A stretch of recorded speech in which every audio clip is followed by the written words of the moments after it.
Hello student साडा class 11 का chemistry का चैप्टर चलता है state of matter gases and liquids पर ये करते पे स्टेट्स ऑफ मैटर जिहदे किया जी इंटरमोलिकुलर अट्रैक्शन फोर्स किए ही जो इंटरमोलिकुलर अट्रैक्शन फोर्स की टू और more than two molecules are attract to each other वो जोड़े दो या दो तो ज़्यादा मॉलिक्यूल की करते हैं एक दूसरे अट्रैक्ट करते हैं जिहदे बेस्ट एग्जाम्पल लै सकते हैं कोई भी सॉल्ट की गल कर लो कोई भी सॉल्ट बॉडी की गल कर लो चाहे वह स्टोन आ चाहे वह शुगर पार्टिकल आ मीनस कोई भी नियर अबाउट सोल्ड चीज़ है वो जोड़े भी इंटरमोलिकुलर पार्टिकल आपस में अट्रैक्ट करते हैं बट अं अजकल कि गल करेंगे स्टेट ऑफ मैटर के पल्सिव इंटरैक्शन की गल करेंगे ये देखो जी की है टू और more than two molecules are push to each other ये देखो जी दो या दो तो ज़्यादा जो मॉलिक्यूल है एक दूसरे को पुश करते पे मीन एक दूसरे को रिपेल करते पे रिपेल देखो जी तक मॉलिक्यूल 1 लिया मॉलिक्यूल 2 लिया और वो देखो जी मैं एरो लाए है जोड़ा ये एरो आ मॉलिक्यूल 1 नूं लैफ्ट हैंड साइड में पुश करता पाया और जो मॉलिक्यूल 2 आ वो जो एरो आ वो इनू राइट हैंड साइड में रिपेल करता पाया पुश करता पाया इसे करके मिले है रिपेल और पुश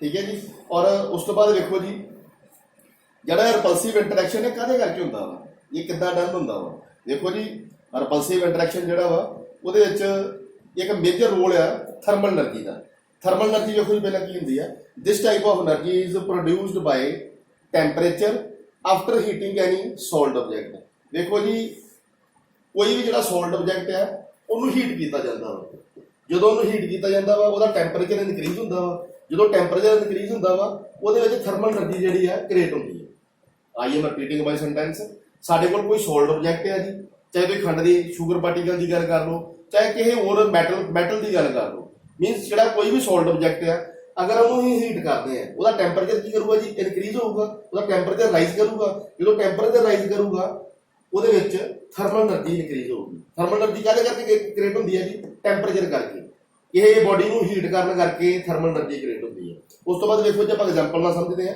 देखो जी किया वा ये मैं कोई सॉल्ट बॉडी ली है जो सॉल्ट बॉडी की गल करिए तो पता जी सॉल्ट बॉडी है इस तो पहले ही पढ़ चुके हैं वो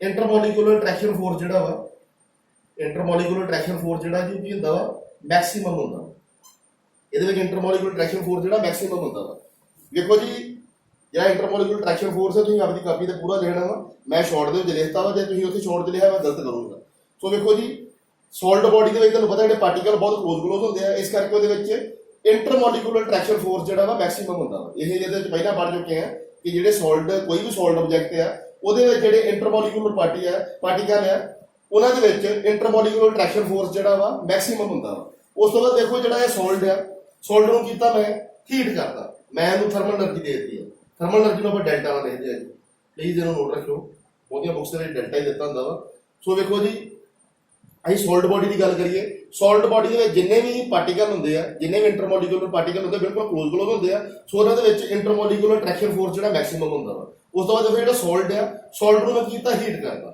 मैं थर्मल एनर्जी देती जो थर्मल एनर्जी देती उन्होंने की दूंगा जी मैं हीट करूँगा वह टैंपरेचर राइज होगा जो टैंपरेचर राइज होगा जो इंटरमोलिकुलर अट्रैक्शन फोर्स है डिक्रीज होना शुरू हो जाएगा वह इंटरमोलिकुलर अट्रैक्शन फोर्स जो डिक्रीज होना शुरू हो जाएगा देखो आप इतना लिख सकते हैं ये आप लिख सकते हैं thermal energy greater than intermolecular attraction force देखो ये जो इनू हीट किया ये वाले सॉल्ट को जो हीट किया की होगा जो सॉल्ट है कि कन्वर्ट होगा लिक्विड से कन्वर्ट होगा जो लिक्विड से कन्वर्ट होगा देखो जी जो लिक्विड से कन्वर्ट होगा जो ये वाला सॉल्ट जो लिक्विड से कन्वर्ट होगा उदों की होगा जी थर्मल एनर्जी है इंटरमोलिकुलर अट्रैक्शन फोर्स में ज़्यादा होगी मीनस ये वैल्यू ज़्यादा हो जाएगी जो थर्मल एनर्जी जी जी हीट देते पे जो टैंपरेचर देते पे जिसे करके सॉल्ट बॉडी है वो मैल्ट होती जान डी है वो मैल्ट होती है लिख लेने से मैल्टिंग ये मैल्टिंग होगी जी प्लीज अपनी कॉपी से ध्यान ना लिख लो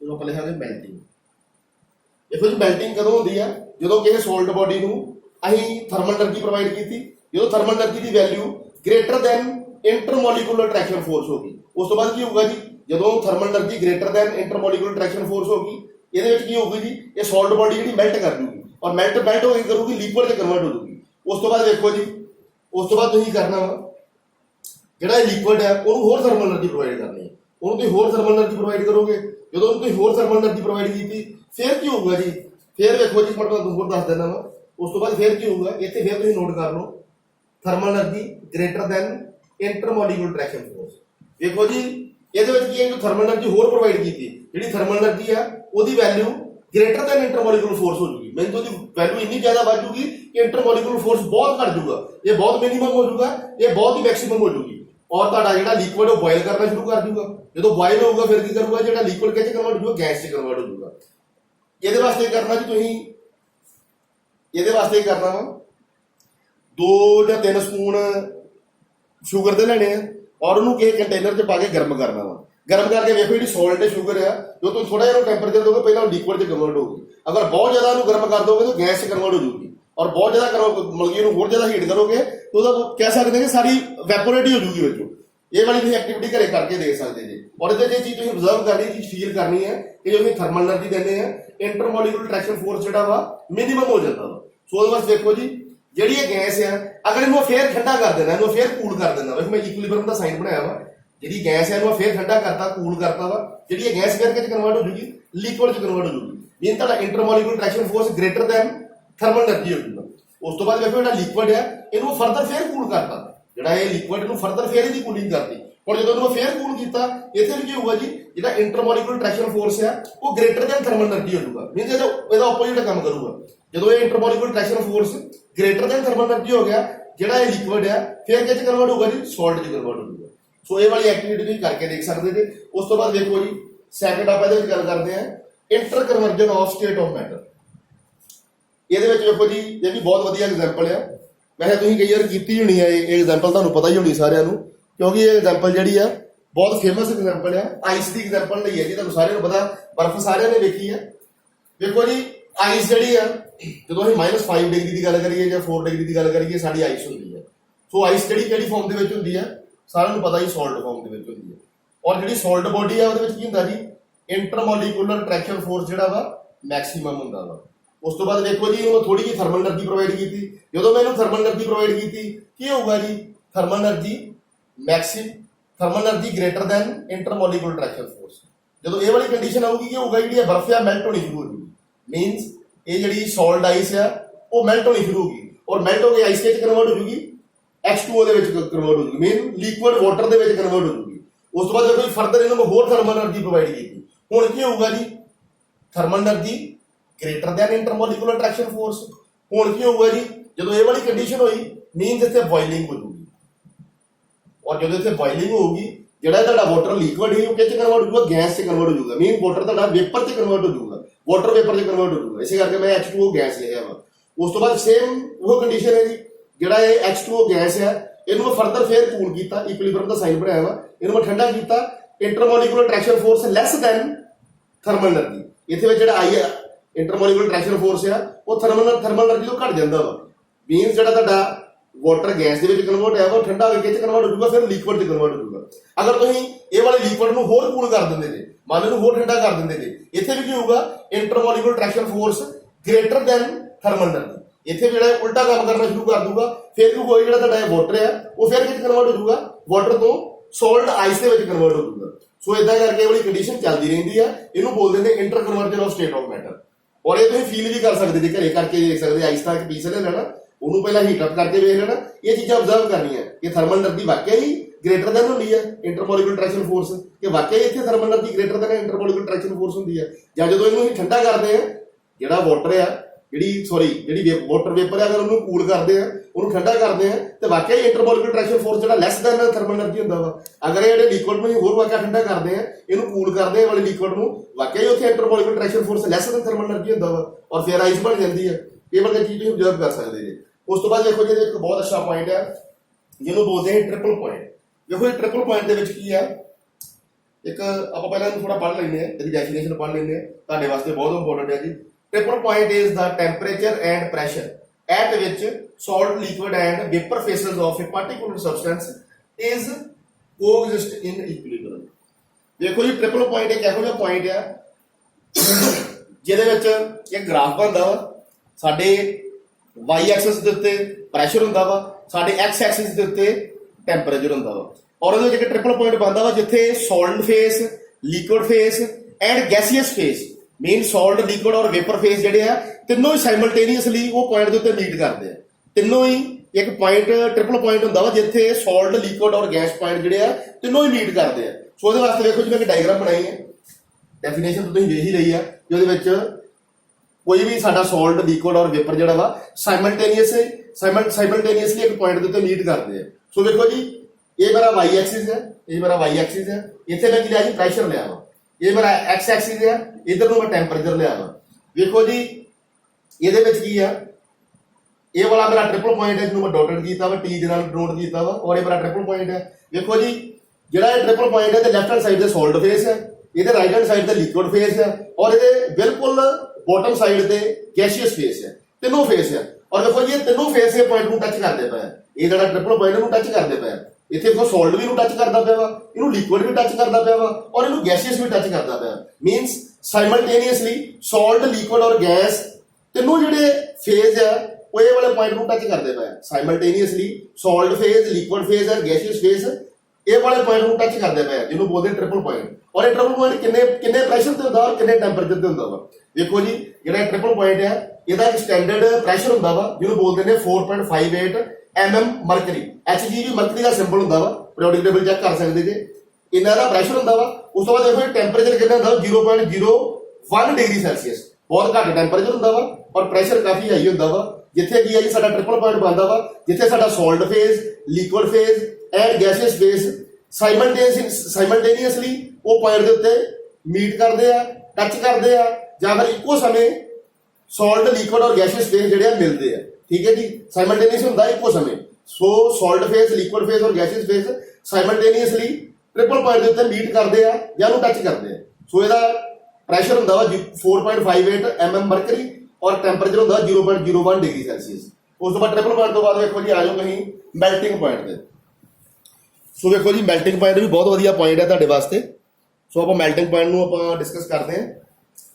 ਵੇਖੋ ਤੁਹਾਨੂੰ ਪਤਾ ਜਿਹੜੀ ਕੋਈ ਵੀ ਇਹ ਸੋਲਿਡ ਬੋਡੀ ਆ, ਅਗਰ ਉਹਨੂੰ ਹੀਟ ਕਰਦੇ ਹੋ ਮੈਲਟ ਹੋ ਜਾਂਦੀ। ਜਿਵੇਂ ਤੁਸੀਂ ਆਈਸ ਦੀ ਗੱਲ ਕਰ ਲਓ, ਆਈਸ ਤੁਹਾਡੀ ਸੋਲਿਡ ਫਾਰਮ 'ਚ ਹੁੰਦੀ ਆ, ਅਗਰ ਤੁਸੀਂ ਇਹਨੂੰ ਮਾੜਾ ਜਿਹਾ ਟੈਂਪਰੇਚਰ ਦਿੰਦੇ ਜੇ ਤੁਹਾਡੀ ਆਈਸ ਜਿਹੜੀ ਆ ਮੈਲਟ ਹੋਣਾ ਸ਼ੁਰੂ ਹੋ ਜਾਂਦੀ ਆ, ਆਈਸ ਕੇ 'ਚ ਕਨਵਰਟ ਹੋਣਾ ਸ਼ੁਰੂ ਹੋ ਜਾਂਦੀ, ਲਿਕੁਇਡ 'ਚ ਜਾਂ ਵਾਟਰ 'ਚ ਕਨਵਰਟ ਹੋਣਾ ਸ਼ੁਰੂ ਹੋ ਜਾਂਦੀ ਹੈ। ਸੋ ਮੈਲਟਿੰਗ ਪੁਆਇੰਟ ਵੇਖੋ ਜੀ ਕੀ ਹੁੰਦਾ ਵਾ, at which both solid and liquid state are coexist. ਦੇਖੋ ਜੀ ਇਹ ਇੱਕ ਇਹੋ ਜਿਹੀ ਸਟੇਟ ਹੈ ਜਿੱਥੇ ਥੋੜੀ ਜਿਹੀ ਸੋਲਟ ਸਟੇਟ ਵੀ ਹੁੰਦੀ ਹੈ ਔਰ ਜਿੱਥੇ ਥੋੜੀ ਜਿਹੀ ਲਿਕੁਇਡ ਸਟੇਟ ਵੀ ਹੁੰਦੀ ਹੈ। ਮੀਨ ਥੋੜਾ ਜਿਹਾ ਸੋਲਟ ਵੀ ਹੁੰਦਾ ਵਾ, ਅਗਰ ਆਈਸ ਦੀ ਐਗਜ਼ਾਮਪਲ ਲਈਏ ਥੋੜੀ ਜਿਹੀ ਆਈਸ ਵੀ ਹੁੰਦੀ ਹੈ ਔਰ ਥੋੜਾ ਜਿਹਾ ਲਿਕੁਇਡ ਵੀ ਹੁੰਦਾ, ਮੀਨ ਥੋੜਾ ਵਾਟਰ ਵੀ ਹੁੰਦਾ ਵਾ। ਦੋਨੋਂ ਜਿਹੜੀਆਂ ਸਟੇਟ ਆ ਕੋਐਗਜ਼ਿਸਟ ਹੁੰਦੀਆਂ। ਮੀਨ ਦੋਨੋਂ ਜਿਹੜੀਆਂ ਸਟੇਟ ਆ ਸੋਲਟ ਔਰ ਲਿਕੁਇਡ ਸਟੇਟ ਦੋਨੋਂ ਪ੍ਰੈਜ਼ੈਂਟ ਹੁੰਦੀਆਂ, ਦੋਨੋਂ ਕੋਐਗਜ਼ਿਸਟ ਹੁੰਦੀਆਂ। ਉਹਨੂੰ ਬੋਲ ਦਿੰਦੇ ਜੀ ਮੈਲਟਿੰਗ ਪੁਆਇੰਟ। ਉਸ ਤੋਂ ਬਾਅਦ ਬੋਇਲਿੰਗ ਪੁਆਇੰਟ ਤੇ ਆ ਜਾਓ ਜੀ। ਬੋਇਲਿੰਗ ਪੁਆਇੰਟ ਦੇ ਵਿੱਚ ਦੇਖੋ ਕੀ ਹੈ ਜੀ, it is a constant temperature at which vapor pressure of a liquid becomes equal to atmospheric pressure। ਦੇਖੋ ਜੀ ਇਹਦੇ ਵਾਸਤੇ ਮੈਂ ਐਗਜ਼ਾਮਪਲ ਲਈ ਹੈ, ਇਹਦੇ ਆਪਾਂ ਡੈਫੀਨੇਸ਼ਨ ਲਈ ਹੈ ਕਿ ਜਿਹੜੀ ਇੱਕ ਕਾਂਸਟੈਂਟ ਟੈਂਪਰੇਚਰ ਹੁੰਦਾ ਵਾ ਜਿੱਥੇ ਕੋਈ ਵੀ ਜਿਹੜਾ ਲਿਕੁਇਡ ਆ ਜਿਹਨੂੰ ਅਸੀਂ ਬੋਇਲ ਕਰਦੇ ਪਏ ਉਹਦਾ ਜਿਹੜਾ ਵੇਪਰ ਪ੍ਰੈਸ਼ਰ ਆ ਐਟਮੋਸਫੇਰਿਕ 에ਅਰ ਪ੍ਰੈਸ਼ਰ ਦੇ ਇਕੁਅਲ ਹੁੰਦਾ ਵਾ। ਵੇਖੋ ਸਾਰਿਆਂ ਨੂੰ ਪਹਿਲਾਂ ਤੁਸੀਂ ਐਟਮੋਸਫੇਰਿਕ 에ਅਰ ਪ੍ਰੈਸ਼ਰ ਦੀ ਗੱਲ ਕਰੋ। ਇਹ ਤੁਹਾਡਾ ਐਟਮੋਸਫੇਰਿਕ 에ਅਰ ਪ੍ਰੈਸ਼ਰ ਆ, ਇਹਦੀ ਵੈਲਿਊ ਕਿੰਨੀ ਹੁੰਦੀ ਹੈ ਜੀ 1.013 ਬਾਰ। ਹੋ ਸਕਦਾ ਤੁਸੀਂ 9th 10th 'ਚ ਕਿਤੇ ਪੜ੍ਹੀ ਹੋਵੇ, ਨਹੀਂ ਪੜ੍ਹੀ ਪਲੀਜ਼ ਇਹਨੂੰ ਆਪਣੇ ਦਿਮਾਗ 'ਚ ਰੱਖ ਲਓ, ਕਿਉਂਕਿ ਇਹਦੇ ਉੱਤੇ ਥਰਮੋਡਾਇਨਾਮਿਕਸ ਦੀ ਬਹੁਤ ਸਟੱਡੀ ਹੁੰਦੀ ਆ ਕਿ ਜਿਹੜੇ ਪ੍ਰੈਸ਼ਰ ਕੁੱਕਰ ਬਣੇ ਕਿਉਂ ਬਣੇ। ਪ੍ਰੈਸ਼ਰ ਕੁੱਕਰ ਜਿਹੜੇ ਆ ਉਹ ਕਿਉਂ ਬਣੇ ਸੀ, ਕਿਉਂਕਿ ਹਿਲੀ ਏਰੀਆ ਦੇ ਉੱਤੇ ਜਿਹੜਾ ਐਟਮੋਸਫੇਰਿਕ 에ਅਰ ਪ੍ਰੈਸ਼ਰ ਹੈ ਉਹ ਘਟ ਜਾਂਦਾ ਵਾ, ਇੰਨਾ ਨਹੀਂ ਰਹਿੰਦਾ, 1.013 ਬਾਰ ਤੋਂ ਘਟ ਜਾਂਦਾ ਵਾ, ਉਹਦੀ ਡੈਂਸਿਟੀ ਘਟ ਜਾਂਦੀ ਹੈ। ਸੋ ਉੱਥੇ ਕੀ ਹੈ ਜੀ, ਜਿਹੜਾ ਇੱਕ ਫੂਡ ਕੁੱਕ ਕਰਦੇ ਆ ਉਹ ਜਿਹੜਾ ਫੂਡ ਹੈ ਅੰਡਰ ਕੁੱਕਡ ਰਹਿ ਜਾਂਦਾ, ਕੱਚਾ ਰਹਿ ਜਾਂਦਾ ਵਾ। ਇਸ ਕਰਕੇ ਇਹ ਵਾਲੀ ਪ੍ਰੋਬਲਮ ਨੂੰ ਓਵਰਕਮ ਕਰਨ ਵਾਸਤੇ ਪ੍ਰੈਸ਼ਰ ਕੁੱਕਰ ਬਣਾਏ ਗਏ। ਬਟ ਜਿਹੜਾ ਸਾਡਾ ਜਿਹੜਾ ਪਲੇਨ ਏਰੀਆ ਵਾ ਉੱਥੇ ਐਟਮੋਸਫੇਰਿਕ 에ਅਰ ਪ੍ਰੈਸ਼ਰ 1.013 ਬਾਰ ਹੁੰਦਾ ਵਾ। ਸੋ ਵੇਖੋ ਜੀ ਪ੍ਰੈਸ਼ਰ ਕੁੱਕਰ ਜਿਹੜੇ ਹਿਲੀ ਏਰੀਆ ਵਾਸਤੇ ਬਣੇ ਸੀ। ਚਲੋ ਆਪਾਂ ਆਪਦੇ ਟੌਪਿਕ ਤੇ ਆਉਣੇ ਆ। ਵੇਖੋ ਜੀ ਇਹਦੇ ਵਿੱਚ ਕੀ ਹੈ ਜੀ, ਕੋਈ ਵੀ ਜਿਹੜਾ ਸਾਡੇ ਕੋਲ ਸਬਸਟੈਂਸ ਆ ਉਹਨੂੰ ਕੀ ਹੈ ਜੀ ਅਸੀਂ ਕਾਂਸਟੈਂਟ ਟੈਂਪਰੇਚਰ ਉੱਤੇ ਕੀ ਕਰਦੇ ਪਏ, ਗਰਮ ਕਰਦੇ ਪਏ, ਹੀਟ ਕਰਦੇ ਪਏ। ਔਰ ਜਿਹੜਾ ਉਹਦਾ ਵੇਪਰ ਪ੍ਰੈਸ਼ਰ ਹੈ, ਜਦੋਂ ਵੀ ਅਸੀਂ ਕਿਸੇ ਚੀਜ਼ ਨੂੰ ਮੰਨ ਲਓ ਕਿਸੇ ਲਿਕੁਇਡ ਨੂੰ, ਮੰਨ ਲਓ ਤੁਸੀਂ ਵਾਟਰ ਨੂੰ ਬੋਇਲ ਕਰਦੇ ਪਏ ਜੇ, ਵਾਟਰ ਦਾ ਬੋਇਲਿੰਗ ਪੁਆਇੰਟ ਕਿੰਨਾ ਹੁੰਦਾ ਜੀ 100 ਡਿਗਰੀ ਸੈਲਸੀਅਸ ਹੁੰਦਾ ਵਾ। ਜਦੋਂ ਤੁਸੀਂ ਉਹਨੂੰ ਬੋਇਲ ਕਰੋਗੇ ਜਿਹੜਾ ਵਾਟਰ ਆ 100 ਡਿਗਰੀ ਸੈਲਸੀਅਸ ਤੇ ਬੋਇਲ ਹੋ ਜਾਊਗਾ। ਉਸ ਤੋਂ ਬਾਅਦ ਦੇਖੋ ਇਹ ਜਿਹੜਾ ਵੇਪਰ ਪ੍ਰੈਸ਼ਰ ਹੋਊਗਾ ਵਾਟਰ ਦਾ ਉਹ ਕਿਹਦੇ ਇਕੁਅਲ ਹੋਊਗਾ, ਐਟਮੋਸਫੇਰਿਕ 에ਅਰ ਪ੍ਰੈਸ਼ਰ ਦੇ। ਸੋ ਐਟਮੋਸਫੇਰਿਕ 에ਅਰ ਪ੍ਰੈਸ਼ਰ ਕਿੰਨੀ ਹੁੰਦੀ ਸਾਡੀ 1.013 ਬਾਰ। ਇੱਕ ਵਾਰੀ ਆਪਾਂ ਫਿਰ ਐਗਜ਼ਾਮਪਲ ਤੇ ਆ ਜਾਂਦੇ ਹਾਂ, ਨੀਚੇ ਮੈਂ ਐਗਜ਼ਾਮਪਲ ਲਈ ਹੈ। ਦੇਖੋ ਜੀ ਬੋਇਲਿੰਗ ਪੁਆਇੰਟ ਸਮਝਣ ਲੱਗੇ ਆ। ਤੁਹਾਨੂੰ ਪਤਾ ਜਿਹੜਾ ਮੈਂ ਵਾਟਰ ਦੀ ਐਗਜ਼ਾਮਪਲ ਲਈ ਹੈ, ਵਾਟਰ ਦਾ ਬੋਇਲਿੰਗ ਪੁਆਇੰਟ ਕਿੰਨਾ ਹੁੰਦਾ ਜੀ 100 ਡਿਗਰੀ ਸੈਲਸੀਅਸ ਹੁੰਦਾ, ਸਾਰਿਆਂ ਨੂੰ ਪਤਾ ਵਾ। ਇਹ 100 ਡਿਗਰੀ ਸੈਲਸੀਅਸ ਤੇ ਜਿਹੜਾ ਵਾਟਰ ਹੈ ਉਹਨੂੰ ਬੋਇਲ ਕਰ ਸਕਦੇ ਆ। ਜਦੋਂ ਵਾਟਰ ਨੂੰ ਬੋਇਲ ਕਰਾਂਗੇ ਜਿਹੜਾ ਵਾਟਰ ਆ ਉਹਦਾ ਕੋਈ ਨਾ ਕੋਈ ਵੇਪਰ ਪ੍ਰੈਸ਼ਰ ਵੀ ਹੋਊਗਾ। ਮੀਨ ਵੇਪਰ ਪ੍ਰੈਸ਼ਰ ਆਫ ਵਾਟਰ ਕੀ ਹੈ ਜੀ, ਉਹ ਕਿਹਦੇ ਇਕੁਅਲ ਹੋਊਗਾ, ਐਟਮੋਸਫੇਰਿਕ 에ਅਰ ਪ੍ਰੈਸ਼ਰ ਆਫ ਜਾਂ ਐਟਮੋਸਫੇਰਿਕ 에ਅਰ ਪ੍ਰੈਸ਼ਰ। ਐਟਮੋਸਫੇਰਿਕ 에ਅਰ ਪ੍ਰੈਸ਼ਰ ਕਿੰਨੀ ਹੁੰਦੀ ਹੈ 1.013 ਬਾਰ, ਠੀਕ ਹੈ ਜੀ। ਔਰ ਇਹਨੂੰ ਆਪਾਂ ਲਿਖ ਸਕਦੇ ਹਾਂ ਕਿ ਜਿਹੜਾ ਬੋਇਲਿੰਗ ਪੁਆਇੰਟ ਹੈ ਵਾਟਰ ਦਾ 100 डिग्री ਸੈਲਸੀਅਸ ਹੈ, ਔਰ ਉਸ ਤੋਂ ਬਾਅਦ ਐਟਮੋਸਫੇਰਿਕ ਵੇਪਰ ਪ੍ਰੈਸ਼ਰ ਆਫ ਵਾਟਰ ਕਿੰਨਾ ਵਾ ਜੀ, ਵੇਪਰ ਪ੍ਰੈਸ਼ਰ ਆਫ ਵਾਟਰ ਜਿਹੜਾ ਵੇਪਰ ਪ੍ਰੈਸ਼ਰ ਆਫ ਵਾਟਰ ਉਹ ਕਿੰਨਾ ਆ ਜਾਊਗਾ, ਫਿਰ ਇਹਦੇ ਇਕੁਅਲ ਕਰਨਾ ਹੈ ਨਾ ਜੀ, तो कितना आ जाऊगा 1.013 बार आ जाएगा, ठीक है जी। ये करो मैं फिर रिपीट कर देना, डेफिनेशन दोबारा पढ़ देना। बॉइलिंग पॉइंट की जी, it is a constant temperature at which vapour pressure of a liquid becomes equal to atmospheric pressure. देखो जी, कोई साडे कोल लिक्विड है, कोई साडे कोल सबसटेंस है, ਉਹਨੂੰ ਹੀ ਬੋਇਲ ਕਰਦੇ ਪਏ। ਜਦੋਂ ਬੋਇਲ ਕਰਾਂਗੇ ਉਹਦਾ ਕਾਂਸਟੈਂਟ ਟੈਂਪਰੇਚਰ ਹੋਊਗਾ, ਬਟ ਜਿਹੜਾ ਉਹ ਲਿਕੁਇਡ ਅਸੀਂ ਬੋਇਲ ਕੀਤਾ, ਜਿਹੜਾ ਉਹ ਲਿਕੁਇਡ ਅਸੀਂ ਬੋਇਲ ਕੀਤਾ, ਉਹਦਾ ਜਿਹੜਾ ਵੇਪਰ ਪ੍ਰੈਸ਼ਰ ਆ ਸਾਡੇ ਐਟਮੋਸਫੇਰਿਕ 에ਅਰ ਪ੍ਰੈਸ਼ਰ ਦੇ ਇਕੁਅਲ ਹੋਊਗਾ। ਸੋ ਵੇਖੋ ਜੀ, ਇਹਦੇ ਵਾਸਤੇ ਮੈਂ ਐਗਜ਼ਾਮਪਲ ਲਈ ਵਾਟਰ ਦੀ। ਵਾਟਰ ਦਾ ਬੋਇਲਿੰਗ ਪੁਆਇੰਟ ਤੁਹਾਨੂੰ ਸਾਰਿਆਂ ਨੂੰ ਪਤਾ 100 ਡਿਗਰੀ ਸੈਲਸੀਅਸ ਹੁੰਦਾ ਵਾ।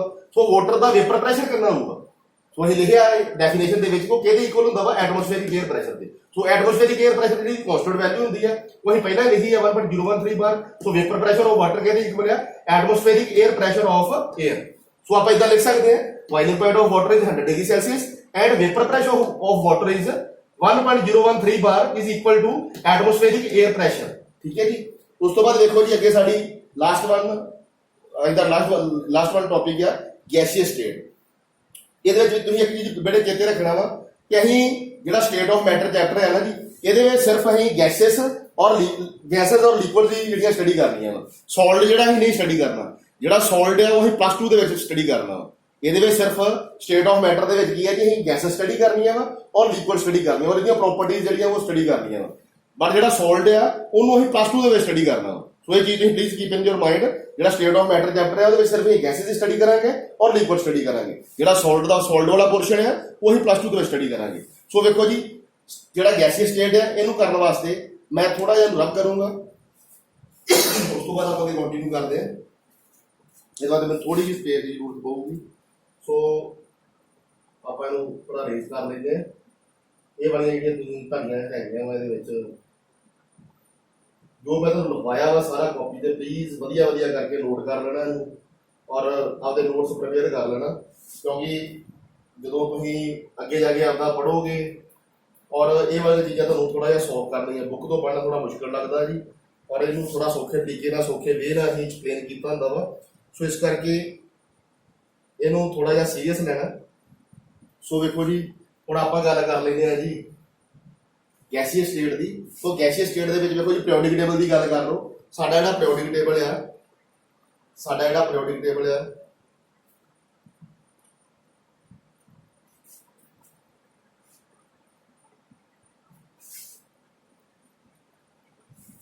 ਦੇਖੋ ਜੀ, ਇੱਕ ਮਿੰਟ ਵੇਟ ਕਰਨੀ ਪਊਗੀ ਜੀ ਤੁਹਾਨੂੰ ਥੋੜੀ ਜੀ, ਥੋੜਾ ਜਿਹਾ ਇਹਦੇ ਵਿੱਚ ਬੈਠਨੈਸ ਜੀ ਹੈ।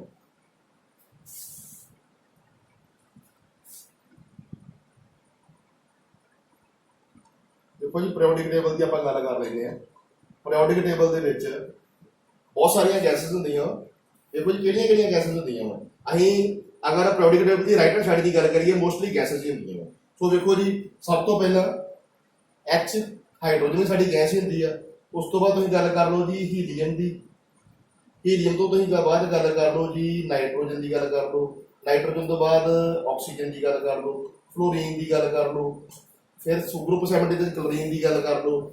ਹੀਲੀਅਮ ਤੋਂ ਬਾਅਦ ਤੁਸੀਂ ਨਿਓਨ ਦੀ ਗੱਲ ਕਰ ਲਓ। ਨਿਓਨ ਤੋਂ ਬਾਅਦ ਤੁਸੀਂ ਆਰਗਨ ਦੀ ਗੱਲ ਕਰ ਲਓ। ਉਸ ਤੋਂ ਬਾਅਦ ਜੀ ਆਰਗਨ ਤੋਂ ਬਾਅਦ ਕ੍ਰਿਪਟਨ ਦੀ ਗੱਲ ਕਰ ਲਓ। ਕ੍ਰਿਪਟਨ ਤੋਂ ਬਾਅਦ ਤੁਸੀਂ ਜੈਨਨ ਦੀ ਗੱਲ ਕਰ ਲਓ, ਔਰ ਜੈਨਨ ਤੋਂ ਬਾਅਦ ਰੈਡਨ ਦੀ ਗੱਲ ਕਰ ਲਓ। ਸੋ ਸਾਰੀਆਂ ਜੀ ਇਹ ਵਾਲੀਆਂ ਤੁਹਾਡੀਆਂ ਗੈਸਸ ਹੁੰਦੀਆਂ ਵਾ, ਇਹ ਵਾਲੀਆਂ ਤੁਹਾਡੀਆਂ ਨੋਬਲ ਗੈਸਸ ਆ। ਸੋ ਵੇਖੋ ਜੀ, ਇਹ ਜਿੰਨੀਆਂ ਵੀ ਗੈਸਸ ਆ ਇਹ ਸਾਰੀਆਂ homonuclear mean same kind of elements are used in this gases. ਇਹਦੇ ਵਿੱਚ ਵੇਖੋ ਜੀ, ਇਹਨੂੰ ਬੋਲਦੇ ਨੇ ਹੋਮੋਨਿਊਕਲੀਅਰ। ਇਦਾਂ ਕਰਕੇ ਹੈਟਰੋਨਿਊਕਲੀਅਰ ਵੀ ਹੁੰਦੀਆਂ, ਉਹ ਅਸੀਂ ਉਹਦੇ ਵਿੱਚ ਪੜਾਂਗੇ ਜੀ। ਹੈਟਰੋਨਿਊਕਲੀਅਰ ਦੇ ਵਿੱਚ ਵੇਖੋ ਜੀ ਕੀ ਆ ਜਾਂਦਾ ਵਾ, ਜਿਹੜਾ ਹੈਟਰੋਨਿਊਕਲੀਅਰ ਹੁੰਦਾ ਉਹਦੇ ਵਿੱਚ different kind of elements are combine. ਜਿਵੇਂ ਗੱਲ ਕਰ ਲਓ ਜੀ ਹਲਾਈਡਸ ਦੀ ਗੱਲ ਕਰ ਲਓ, ਕਾਰਬਨ ਦੇ ਹਲਾਈਡਸ ਹੁੰਦੇ ਆ, ਜਿਵੇਂ ਆਪਾਂ ਗੱਲ ਕਰ ਲੈਂਦੇ ਆ ਨਾ ਜੀ ਮਥੇਨ ਦੀ ਗੱਲ ਕਰ ਲੈਂਦੇ ਆ ਜਿਹੜੀ ਬਾਇਓਗੈਸ ਪਲਾਂਟ 'ਚ ਯੂਜ਼ ਹੁੰਦੀ ਆ, ਉਸ ਤੋਂ ਬਾਅਦ ਅਥੇਨ ਦੀ ਗੱਲ ਕਰ ਲੈਂਦੇ ਆ, ਪ੍ਰੋਪੇਨ ਦੀ ਗੱਲ ਕਰ ਲੈਂਦੇ ਆ, ਬਟੇਨ ਦੀ ਗੱਲ ਕਰ ਲੈਂਦੇ ਆ, ਉਹ ਸਾਰੀਆਂ ਜਿਹੜੀਆਂ ਹੈਟਰੋਨਿਊਕਲੀਅਰ ਆ ਉਹਦੇ ਵਿੱਚ ਕੀ ਹੁੰਦਾ ਜੀ, ਇੱਕ ਕਾਰਬਨ ਯੂਜ਼ ਹੁੰਦਾ ਨਾਲ ਹਾਈਡਰੋਜਨ ਯੂਜ਼ ਹੁੰਦੀ ਹੈ, ਠੀਕ ਹੈ ਜੀ। ਸੋ ਇਦਾਂ ਕਰਕੇ ਉਹ ਵਾਲੀਆਂ ਹੈਟਰੋਨਿਊਕਲੀਅਰ ਹੁੰਦੀਆਂ, ਜਿਹਦੇ ਵਿੱਚ ਮੈਂ ਕਹਿ ਸਕਦਾ ਹਾਂ different kinds of elements are combined and make gas, but homonuclear ਦੇ ਵਿੱਚ ਕੀ ਹੁੰਦਾ ਜੀ, same kind of elements are used to making gas।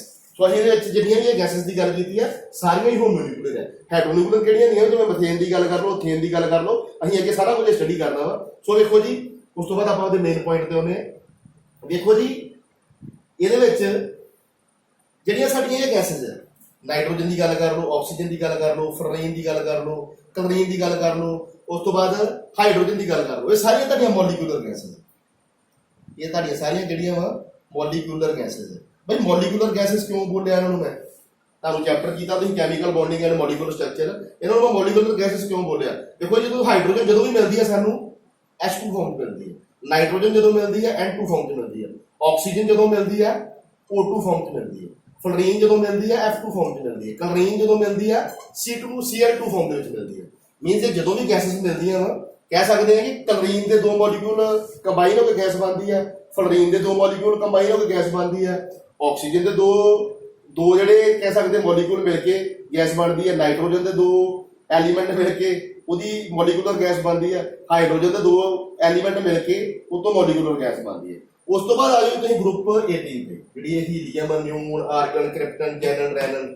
ਵੇਖੋ ਜੀ ਜਿਹਨੇ ਮੇਰਾ ਪੁਰਾਣਾ ਪਿਛਲੇ ਲੈਕਚਰ ਧਿਆਨ ਨਾਲ ਵੇਖਿਆ ਉਹਨੂੰ ਤਾਂ ਵੇਖ ਕੇ ਪਤਾ ਲੱਗ ਜਾਊਗਾ ਜਿਹੜੀ ਹੀਲੀਅਮ ਹੈ ਇਹ ਡਾਈਟੋਮਿਕ ਕਦੀ ਵੀ ਨਹੀਂ ਬਣਾਉਂਦੀ, ਕਹਿ ਸਕਦੇ ਡਾਈਟੋਮਿਕ ਬੌਂਡਿੰਗ ਇਹਦੇ ਵਿੱਚ ਕਦੀ ਵਾਸਤੇ ਨਹੀਂ ਹੁੰਦੀ। ਸੋ ਵੇਖੋ ਜੀ ਜਿੰਨੀਆਂ ਵੀ ਇਹ ਗੈਸਸ ਹੈ, ਚਾਹੇ ਹੀਲੀਅਮ ਆ, ਚਾਹੇ ਨਿਊਨ ਆ, ਚਾਹੇ ਆਰਗਨ ਆ, ਚਾਹੇ ਕ੍ਰਿਪਟਨ ਆ, ਚਾਹੇ ਜੈਨਨ ਆ, ਚਾਹੇ ਰੈਨਨ ਆ, ਵੇਖੋ ਜੀ ਇਹ ਸਾਰੀਆਂ ਕਿਹੜੀਆਂ ਵਾ ਐਟੋਮਿਕ ਗੈਸ, ਐਟੋਮਿਕ ਗੈਸਸ। ਵੇਖੋ ਜੀ ਹੀਲੀਅਮ ਜਿਹੜੀ ਆ ਇਦਾਂ ਮਿਲਦੀ ਹੈ H ਦੀ ਫਾਰਮ ਦੇ ਵਿੱਚ, ਸਿੰਗਲ ਫਾਰਮ ਦੇ ਵਿੱਚ। ਇਦਾਂ ਹੀ ਨਿਊਨ ਦਾ ਵੀ ਸਿਰਫ ਇੱਕ ਹੀ ਇਦਾਂ ਕਹਿ ਸਕਦੇ ਇਹ ਸਿੰਗਲ ਫਾਰਮ 'ਚ ਮਿਲਦੀ ਜੀ ਸਾਨੂੰ, ਆਰਗਨ ਵੀ ਸਿੰਗਲ ਫਾਰਮ 'ਚ ਮਿਲਦੀ ਹੈ, ਕ੍ਰਿਪਟਨ ਵੀ ਸਿੰਗਲ ਫਾਰਮ 'ਚ ਮਿਲਦੀ ਹੈ, ਜੈਨਨ ਵੀ ਸਿੰਗਲ ਫਾਰਮ 'ਚ ਮਿਲਦੀ ਹੈ, ਉਸ ਤੋਂ ਬਾਅਦ ਰੈਡਨ ਵੀ ਸਿੰਗਲ ਫਾਰਮ 'ਚ ਮਿਲਦੀ ਹੈ। ਮੀਨ ਸਾਰੀਆਂ ਐਟੋਮਿਕ ਗੈਸਸ ਆ, ਇਹਦੇ ਵਿੱਚ ਸਿਰਫ ਇੱਕ ਹੀ ਐਲੀਮੈਂਟ ਹੁੰਦਾ ਵਾ। ਚਾਹੇ ਹੀਲੀਅਮ ਦੀ ਗੱਲ ਕਰੋ, ਹੀਲੀਅਮ ਦਾ ਇੱਕ ਐਲੀਮੈਂਟ ਹੋਊਗਾ ਪਰ ਉਹ ਗੈਸ ਹੋਊਗੀ, ਨਿਊਨ ਦਾ ਇੱਕ ਐਲੀਮੈਂਟ ਹੋਊਗਾ ਪਰ ਉਹ ਗੈਸ ਹੋਊਗੀ, ਆਰਗਨ ਦਾ ਇੱਕ ਐਲੀਮੈਂਟ ਹੋਊਗਾ ਗੈਸ ਹੋਊਗੀ, ਕ੍ਰਿਪਟਨ ਦਾ ਇੱਕ ਐਲੀਮੈਂਟ ਹੋਊਗਾ ਗੈਸ ਹੋਊਗੀ। ਉਸ ਤੋਂ ਬਾਅਦ ਜੈਨਨ ਜਾਂ ਇਹਦੀ ਰੈਡਨ ਦੀ ਗੱਲ ਕਰ ਲਓ,